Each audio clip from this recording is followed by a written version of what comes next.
জলপাইগুড়িতে অনুষ্ঠিত হচ্ছে পুষ্প প্রদর্শনী ও প্রতিযোগিতা।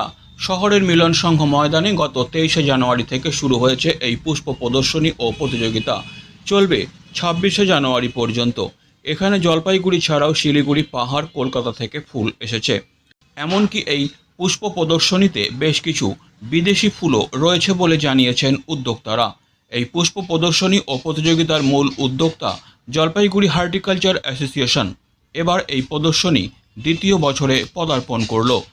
এ বিষয়ে অ্যাসোসিয়েশনের তরফে অমিত সাহা বলেন, জেলার বাইরে থেকেও বিভিন্ন ফুল প্রেমীরা তাদের ফুল নিয়ে এখানে এসেছেন।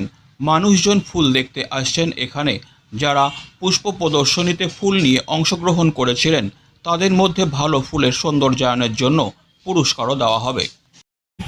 আর প্রায় 25টার মতো স্টল, যারা বাইরে থেকে, কলকাতা থেকে নার্সারি এসছে, শিলিগুড়ি, পাহাড় থেকেও বিভিন্ন নার্সারি এসছে, বিভিন্ন ধরনের গাছপালা এখানে তারা বিক্রি করছে। এখানে বিদেশি কিছু গাছও পাওয়া যাচ্ছে, থাইল্যান্ড থেকে এসছে, সিঙ্গাপুর থেকে এসছে, সেই ধরনের গাছও আছে।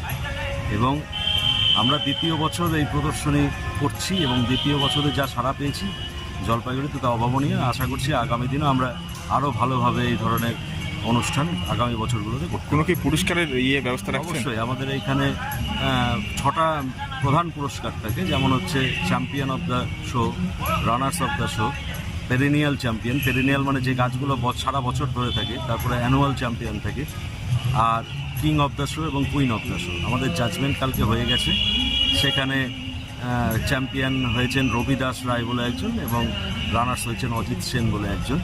জাজেসরা এসে কালকে সারা সকালবেলা 12টা পর্যন্ত তারা জাজমেন্ট করেছেন এবং প্রত্যেকটা গ্রুপে আমাদের ধরুন ফুলের জন্য প্রায় 25টা গ্রুপ আছে এবং পার্মানেন্ট গাছের জন্য 23টা গ্রুপ আছে।